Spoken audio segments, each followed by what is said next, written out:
Okay, it is exactly 8:30 p.m. Central Standard Time, Tuesday, August the 3rd, 2021. That's right, I said Tuesday. Tuesday. Welcome to week number five. Five. We're having the lecture today for week 5 because of the fact that I have to do week 6 on Thursday. So you'll be back here again with me at the same time this Thursday in this double week where I'll be covering week 6. And the reason for that, of course, is because 1 week from today, exactly, the course ends on the 10th at 11:59 p.m. Central Standard Time. So better hunker up and get down. So I'm going to share my screen with you and the details. So let's go to it.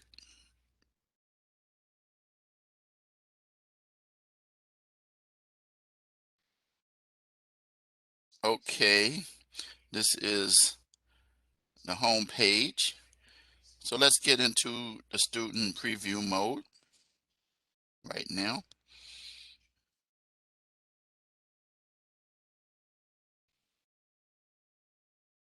And you can see these are the emails where I've sent you actually all of the lectures from week 1, week 2, week 3, week 4, and then tonight I'll be emailing you week 5 and also posting it in the module as well.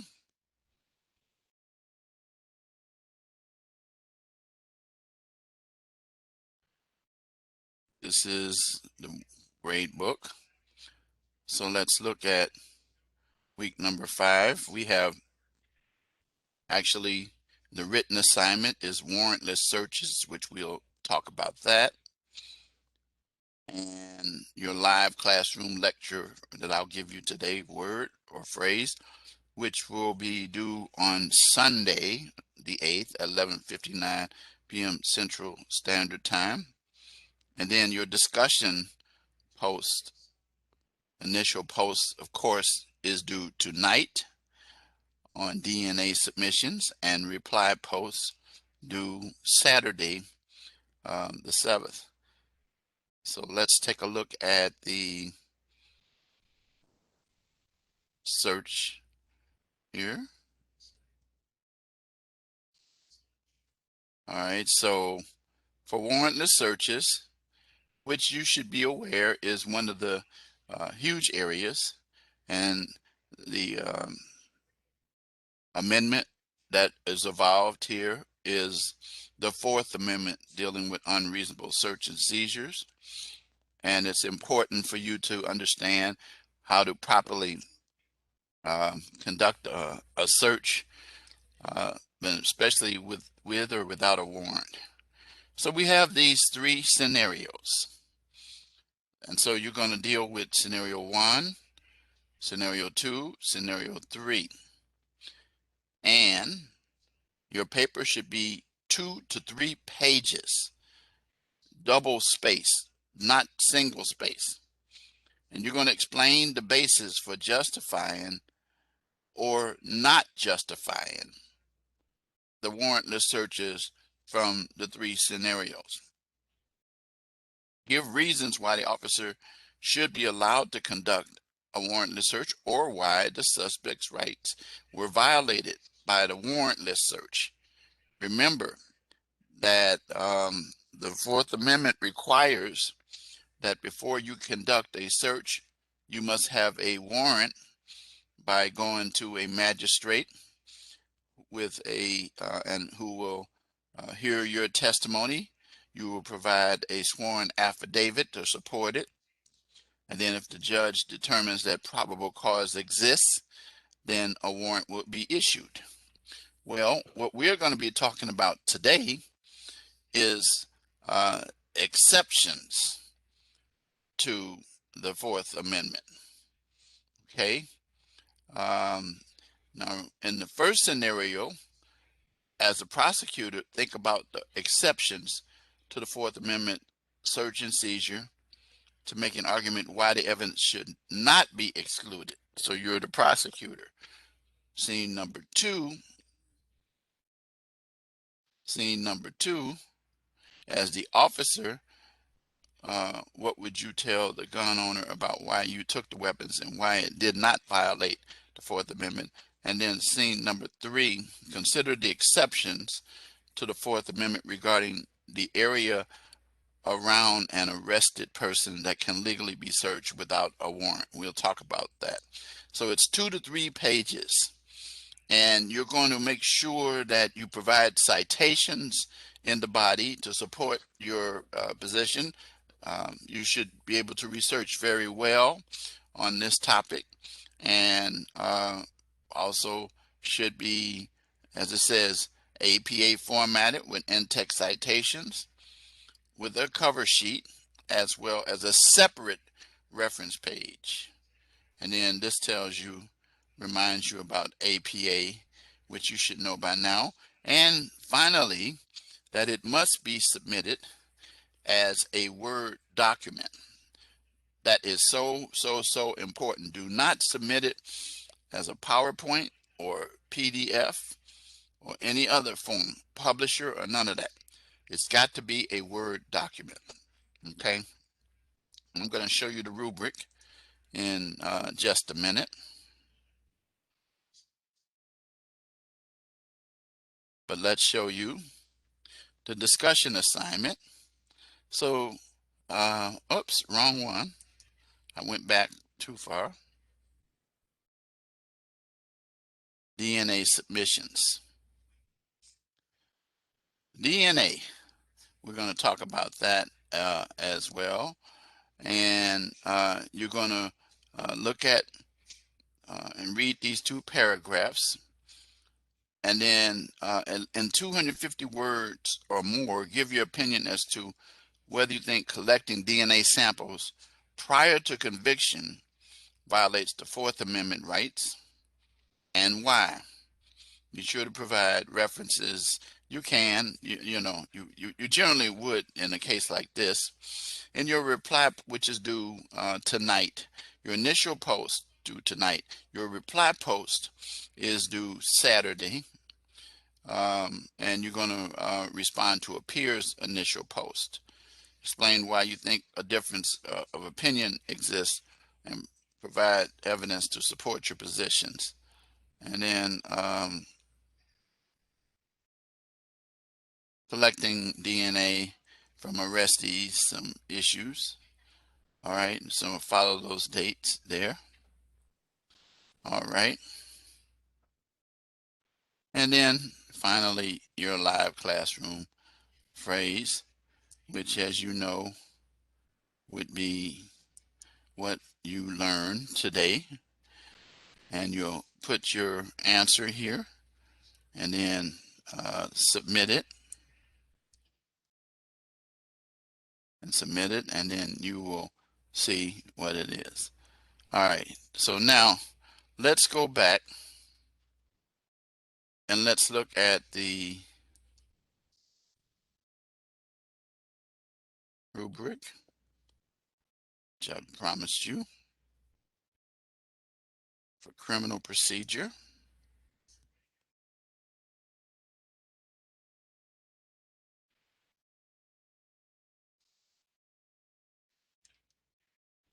All right, here we come with it. There it is.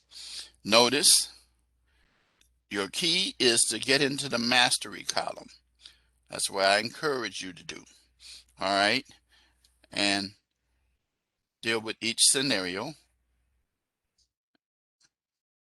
So clear and comprehensive justification for the warrantless search in scenario 1, or explain why the rights of the suspect were violated. Make sure you give detailed information. Notice that in order to support yourself, you have to have citations and sources. Otherwise, you end up over here. And then the second scene, clear and comprehensive justification for the warrantless search in the second scenario, or why the suspect rights were violated.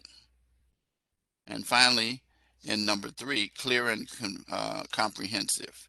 Remember, the key thing is when clear and comprehensive is that not only do you mention it, but you elaborate on it as well. So you want to get the maximum number of points. And remember, I've been encouraging you to act as if these columns don't exist. But too many students find themselves in this column or this column. And as I describe it, this is the A column. This is the B column. This is the C column, or the D column. So this is the A, this is the BC, this is the D, and then this is the F column over here. So you don't even want to be over here. Okay. All right. So now you've gotten all of the assignments in for the week.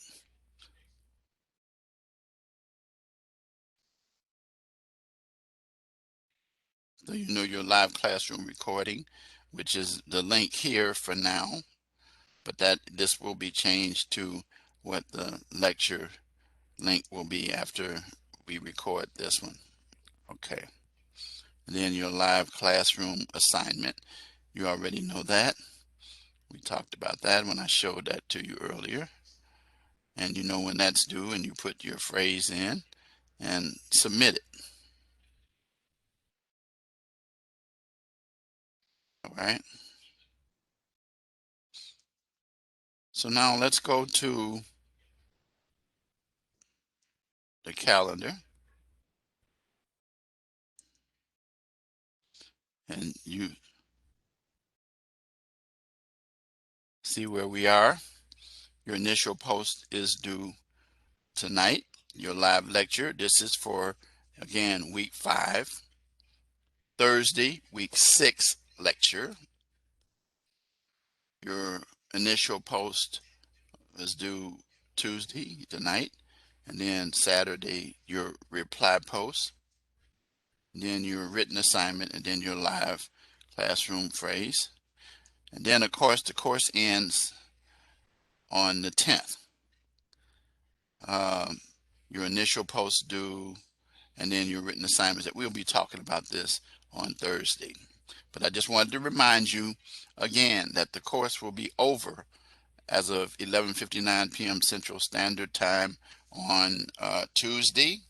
All assignments that are not turned in before that or appropriately, anyway, you followed appropriate steps for more time. But the bottom line is that it's very important. Don't submit assignment 12 o'clock. Tell me I had technical problems, or 11 o'clock, or 12:01, 2, something like that. It's after time. I can't do anything with it. So be aware of that. Let's go to the announcement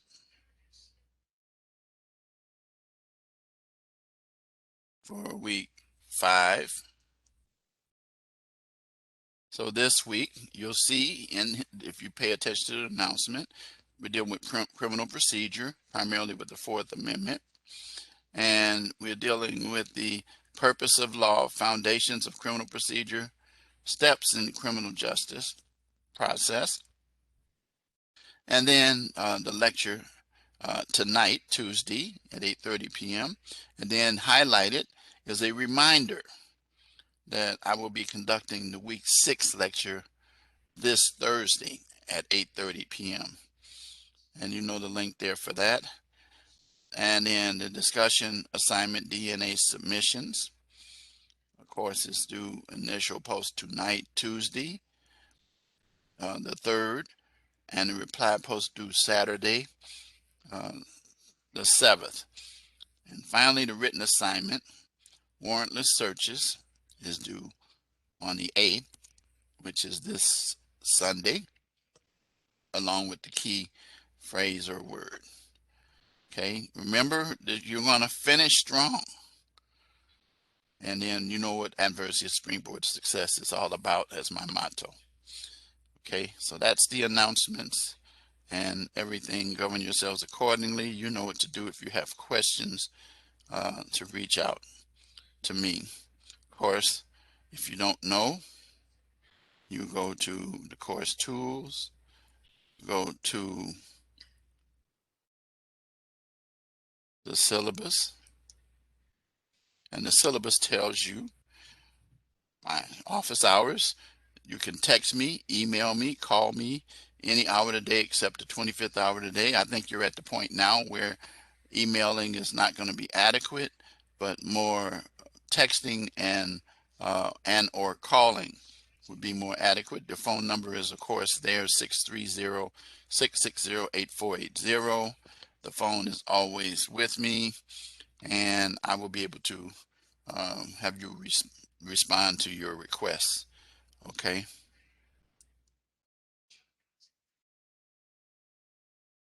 So let's go into the lecture.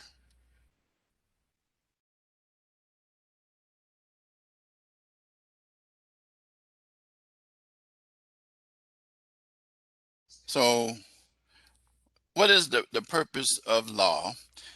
And another word for law, as I generally remind my students in all of my classes that I teach, is rules. They're simply rules, guide to determine what is proper behavior and to let you know how to protect yourself or what your rights are. And there it comes in the form of the United States Constitution and the first 10 amendments of the Bill of Rights. Again, the Fourth Amendment is the one that we are primarily focusing on tonight, which applies to the states. The 14th Amendment applies the Fourth Amendment to the states. So we have statutes and or codes in each state, as well as the federal government. Chapter USC, United States Code, Chapter 18, sets out most of the criminal statute, and so it lets you know about your consequences if you violate them.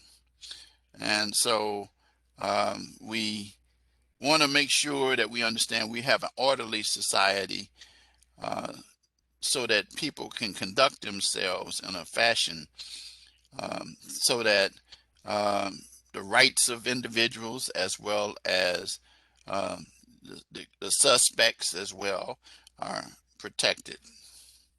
All right. So how does the criminal justice system? You got, as it says, four components: law enforcement, that would be the police, uh, and investigative. Law enforcement investigative, that's the police. And then the courts adjudicate or determine where trials take place or pleas. And then if you are guilty or found guilty, you go to the corrections um, phase, where corrections consist of, as you took my course in corrections, probation, parole, jail, or prison. All right. And those are the steps. And then while you are in, you might want to go to what we call the appellate court to appeal. So you start out in the investigative law enforcement stage. The adjudicative stage is where you go for your hearings or to determine whether you're guilty or not guilty. And then if you're guilty, then you go to the third phase. If you are not guilty, you don't go to either the last two, corrections or appeal. All right. So it is important that there's a balance between the rights of the individuals who are suspects and to protect victims as well. It says For this reason, scholars explain that Western democratic societies adhere to a rule supremacy of law that dictates the laws must be applied uniformly and fairly to all citizens and that no one is above the law. These are issues that we are dealing with presently now in our political system, but we are dealing with it on a daily basis every single day of our lives with everyday people.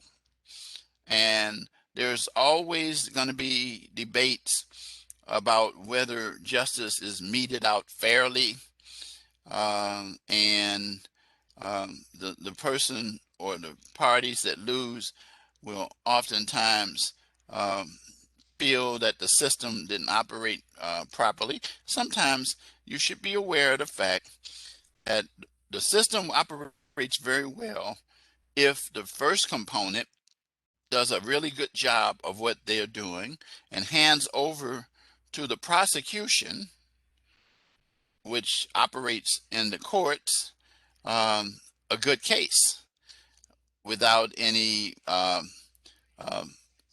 violations of the rights of individuals or things of that nature, could then result in conviction. I can tell you that I won over 90% of my cases before juries.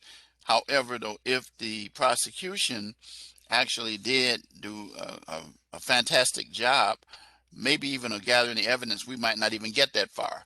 You should be aware that our system is controlled pretty much by the plea bargains. Over 90% of the cases um, actually are pled out because the evidence is so overwhelming for the defense that you try to cut a deal or minimize the damage for possible sentencing that your client may have. And some people think that's evil, but what you should realize is that that 10% that does go to trial, oftentimes you have a speedy trial act, which means that you have so many days to take a case to trial.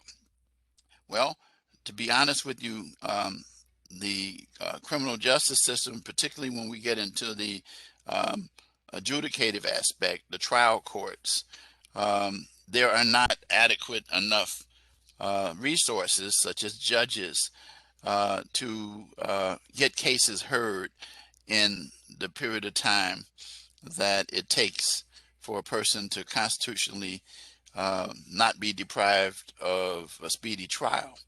And so consequently, without the plea, the system would just collapse. And there's a lot of people in the public that don't understand. So it says that conflicts often arise among agencies within our system who may not share the same goals and thus move in different directions. For example, the police are tasked with enforcing the laws and arresting violators. The court-appointed public defender, who is the attorney for people who cannot afford an attorney, works vigorously to defend and release the offender who sometimes continues to violate the law. So the key thing is this, is that if you are very tough as a prosecutor, if I was a prosecutor, I would have dotted every I and crossed every T. But the problem with many of them is that the volume that they have, they're not able to sometimes adequately do a good job for the public. So there are issues that will come about. Okay. The Constitution and Bill of Rights, we've already talked about that, and make it quite clear that individuals should not be deprived of their right to life, liberty, or freedom, rather, should I say, without the ability to offer defense. So in other words, you have due process rights, right to face your accusers, to receive written documentation of the evidence. There's a phase that takes place early on in the criminal justice process called disclosure in some jurisdictions, but discovery in our jurisdiction and many others. And what it means is that you file a motion in the court at the early part of the case where the defense is requesting the information or evidence that the prosecution has to substantiate the charges that they're bringing against their clients. The prosecution is not allowed to hide what we call exculpatory evidence from the defense, which means this is that if the prosecution is aware of some evidence that might cause them to, quote, lose their case, they will be they're obligated to turn that over to the defense so that a proper and adequate defense is prepared on behalf of the defendant by the defense attorneys, whether private attorneys or prosecutions, or rather public defenders or court-appointed attorneys. The key thing is that the law enforcement gathers the information, turns it over to the prosecution. Prosecution uses it in the trial. If it's legally obtained, does not violate the constitutional rights of the Fourth Amendment or the First Amendment, or the Fifth Amendment, or even and the Sixth Amendment, the right to speedy trial, as well as a right to counsel. So the Bill of Rights, as I've already said, set out the rights of individuals. So finally, we come to the Fourth Amendment. And it says it protects us against, see when it says all bold letters, unreasonable intrusion. We have a right to privacy, pretty much. And so unreasonable intrusion, searches, and seizures by the government, unless a warrant is obtained. But there are occasions when police can avoid the warrant requirement in the interest of public safety. Under the circumstances, the government can search or seize without obtaining a warrant as long as they prove that the facts were sufficient for probable cause and the actions that they took were reasonable. And these are known as the exceptions to the warrant requirement. I remember when we were in law school, we took a whole course entitled Evidence. And we dealt with the Fourth Amendment. And then we spent most of the course going over and studying in detail the exceptions to the warrant requirement, or when warrantless searches. And we just kind of go over them very briefly in this course because this is a survey to help you to understand how the law operates. So one of the major exceptions is consent. And it means what it says. It says you can, if officer obtains voluntary, written, or oral consent to conduct a search, then the search is going to be valid. And there are certain hoops that must take place. So if the third person has equal authority over the business, it can be concluded that the absent person assumed the risk to permit the search.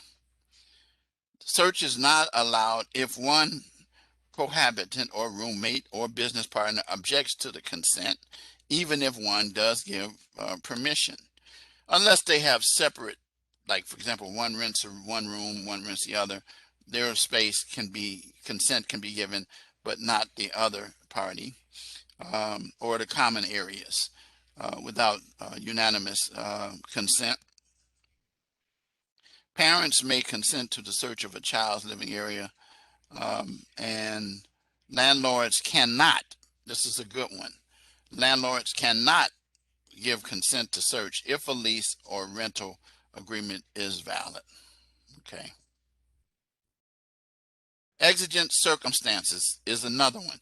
Exigent means that emergency, or that something could be destroyed, or someone could be injured. So in exigent circumstances, probable cause exists to believe that if you delay to get a warrant, could result in the loss of the evidence, escape of the suspect, or harm to someone, the police or to the public.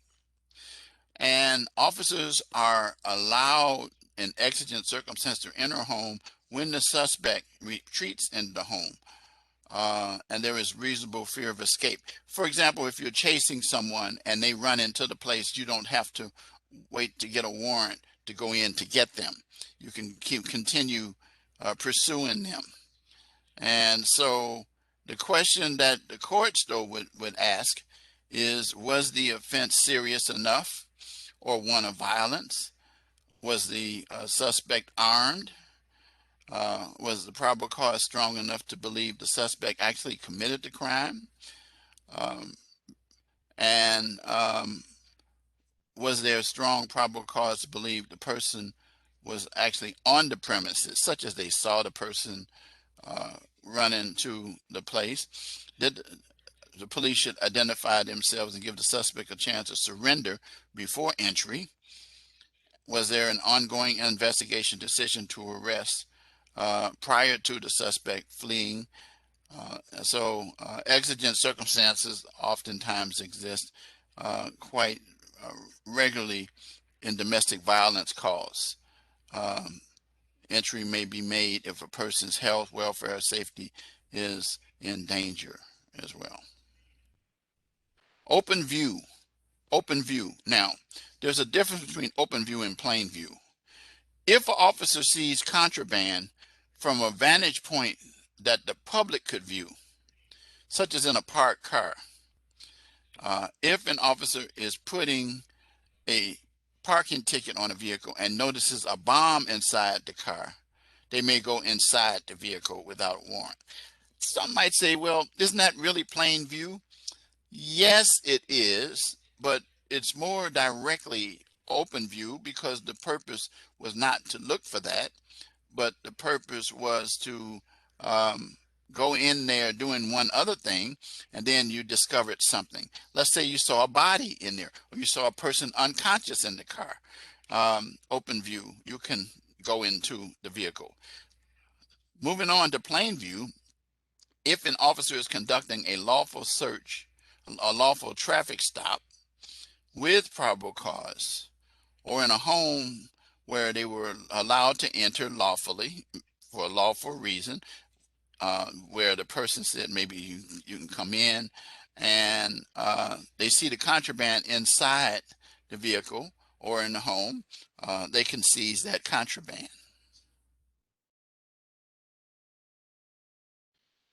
Pat down frisk. This is the famous Terry stop that you've heard so much about, Terry versus Ohio, the stop and frisk. The purpose of a pat down search is to discover if the individual has weapons, so that the officer can be protected against danger.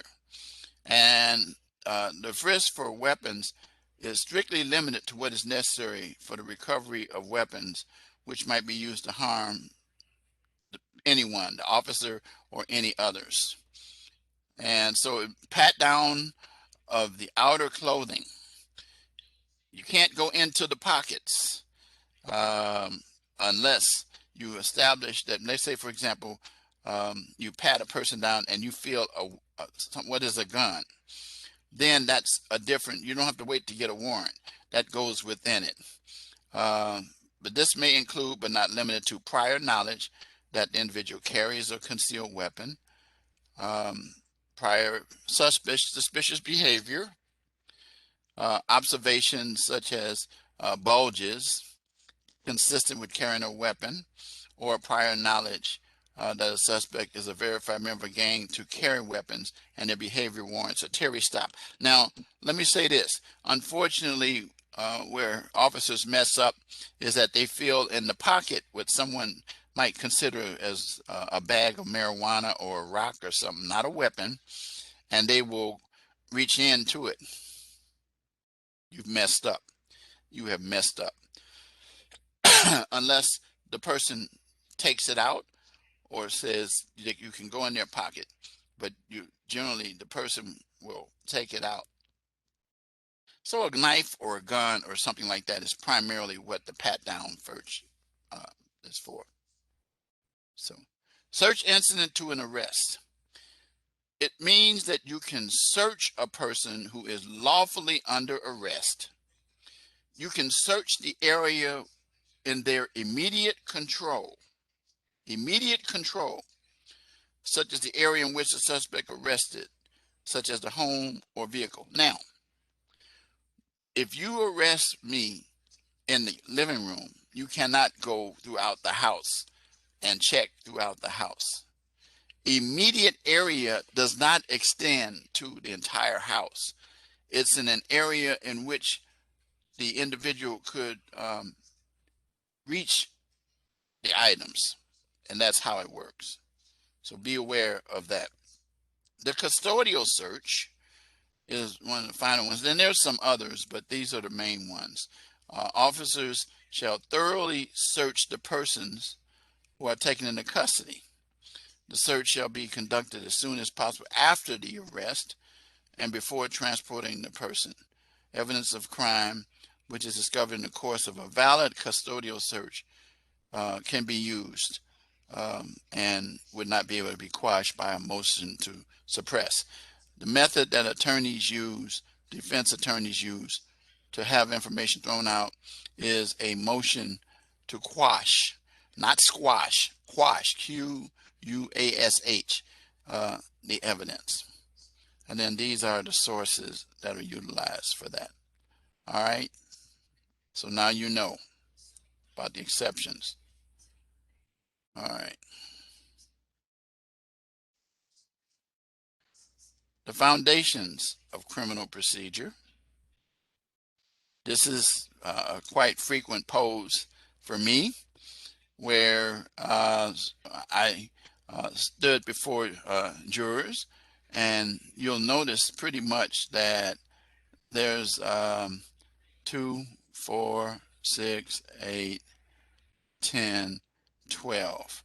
Usually in a case like this, there's 14 because there's 2 alternate jurors, but the 12 are the ones that must reach a unanimous decision about the evidence. And so we are charged, people are charged by what we call statutes or codes.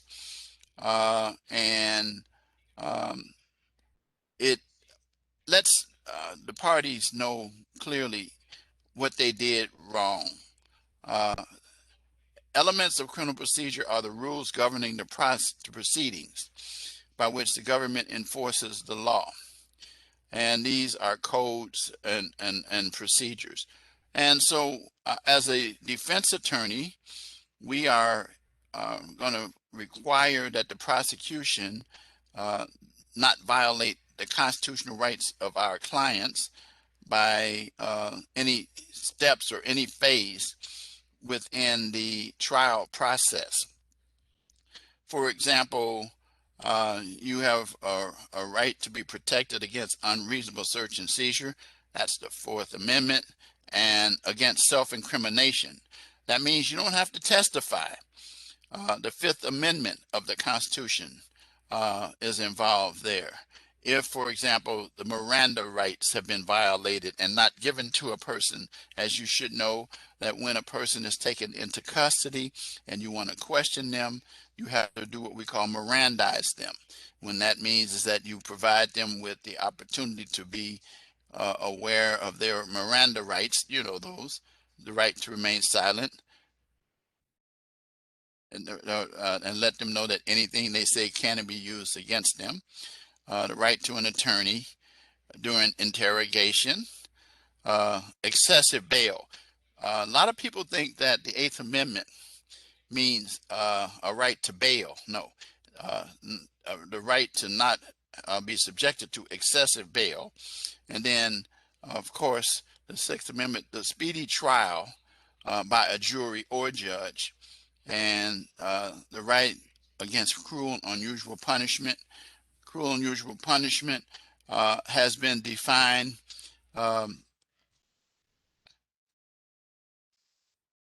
Cruel and unusual punishment has been defined as when a person is sentenced to a charge where it was overreaching.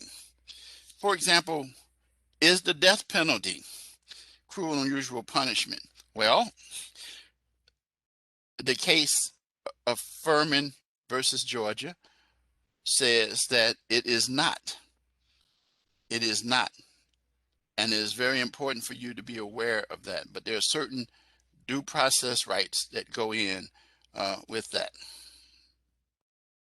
An important element of due process is the exclusionary rule, which means that if any of the rights are violated, then the evidence obtained cannot be used for the trial, no matter how good or how strong it is.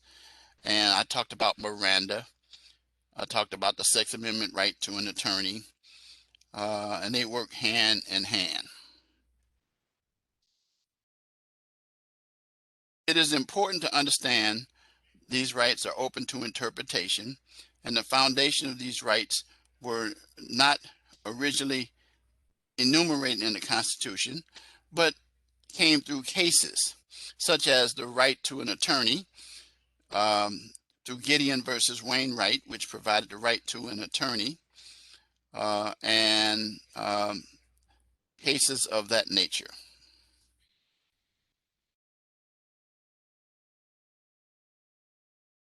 Other elements of criminal procedure dictate that that there is no situation that takes place where individuals are held in captive, and that the rules of evidence govern the admissibility of the evidence against the defendant. I talked about that, and all the procedural guidelines are formalized in written form. There's what we call an adversarial system, where the judge or the jury rules on issues pertaining to the case. Some people criticize our adversarial process, saying that there may be differences between law and science, such as using DNA, fingerprint analysis, surveillance, and others to make it easier to determine guilt or innocence. But I welcome those. When I first started out practicing law, none of those things existed, but many cases have been resolved by utilizing the scientific technology of DNA to exonerate individuals who are wrongfully convicted. Okay, let's go to the final section, and let's talk about what the steps are. So, as I'll go over this pretty fast, is that it starts out with the arrest, and during that period of time, the pretrial process begins, where a person is brought within 24 to 48 hours after they're arrested to receive notice of the charges against them, advise of their rights, retain an attorney, and this can take place at bail. So then bail is determined, or lack of bail is determined depending on the seriousness of the crime, and it may be continued without releasing the person. Requirements no less than 48 hours after arrest, okay, based on the McNabb case. The next step is what we call a preliminary hearing or grand jury hearing. During the preliminary hearing, the defense attorney is able to try to see if they can get the case dismissed, saying that there's not adequate enough evidence to take it to a full trial. If the judge rules that, then the case is dismissed. If, on the other hand, the ruling is that it goes to trial, then we go to the next step. All right. Now, the alternative method is the grand jury hearing. We defense attorneys did not like the grand jury process. And the reason why we didn't like the grand jury process is because during the grand jury process, the defense is not allowed to be there, only the prosecution. And the grand jury determines whether or not there's adequate evidence to hold the case over. Some states don't use grand juries, um, where instead there'll be preliminary hearings. A document is filed called an information and determines if probable cause to bring the defendant to trial. So it could end right there at that stage if there is not adequate enough evidence. Let's say that in most cases it does. The indictment is returned or an information is filed. Then the accused is arraigned. Now, at the arraignment, there's only two things that you can deal with. You can either plead guilty or plead not guilty. Nothing else. That's the purpose for it. And if the individual pleads not guilty, then it will go to the next stage. If they plead guilty, then it goes to the plea stage where pleas take place. And you see what it says? Plea deals are commonplace, and as many as 94% of state criminal cases resolved through plea deals. I told you that earlier. It's up from the 90 some years ago. If a defendant pleads or enters a plea of not guilty, then the trial initiation often begins. Okay, there are motions that are filed by the defense attorney, motions to suppress evidence, motions to possibly deal with the mental aspects of the defendant, and things of that nature. If the individual decides that they're going to have a jury trial, then it goes into what we call voir dire, which means to seek the truth. And during voir dire, potential jurors are asked questions by both sides. And then there is what we call peremptory challenges, which mean that we can excuse some jurors even without giving a reason. However, though, it is important for you to be aware that peremptory challenges should not be applied on the basis of race. If it's determined that that's the pattern that you're doing and no other reason attached to it, then your peremptory challenge would not be allowed. So challenges for cause can occur if either the attorneys believe that the potential juror would not be impartial jury, right? Peremptory challenges allow the attorney without giving a reason. For example, I myself was selected to be in a panel, a jury, and when I walked in, the judge says, "Counsel, why are you in that over there with the jury?" And I showed him my badge because I had to go, and he had me stand up. And they excused me right away because they know that I knew both sides. They knew I was going to be defense oriented. They knew my history and record. And the judge for cause says, "Get out of here and go pick up your check," a small check, and go home. So I was excused, and that happens.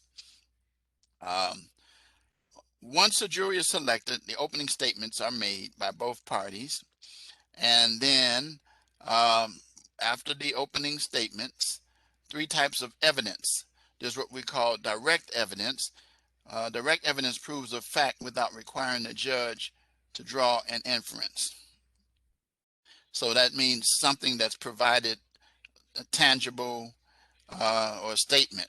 Circumstantial is indirect, which requires the judge to draw a conclusion or the jury. Real evidence consists of evidence such as tire tracks, notes, fingerprints, DNA, and so forth. Those are the forms of evidence that are presented. once evidence has been submitted and examined, the attorneys go through that process, and then they give what we call closing arguments. The final word is given to the prosecution, because they have the burden of proving beyond a reasonable doubt that a person is guilty of a crime. After the closing arguments are complete, the judge gives what we call jury instructions to explain somewhat the not like a summary of the evidence, but the law of the charges and the elements that make up the law. Usually most jurisdictions have what we call pattern jury instructions, which means those patterns are already written out based on the elements of what the statute says it takes in order to find a person guilty of a certain charge. And so the jury is given that in writing. They'll see that, and they'll be able to use that in terms of their deliberations. So then after that, the jury is deliberating and reach their decision. In criminal cases, it must be unanimous for all 12. If the jurors cannot agree, then it is said to be what we call a hung jury. My daughter was somehow able to get on a criminal case. Somehow they picked her, and she ended up on there.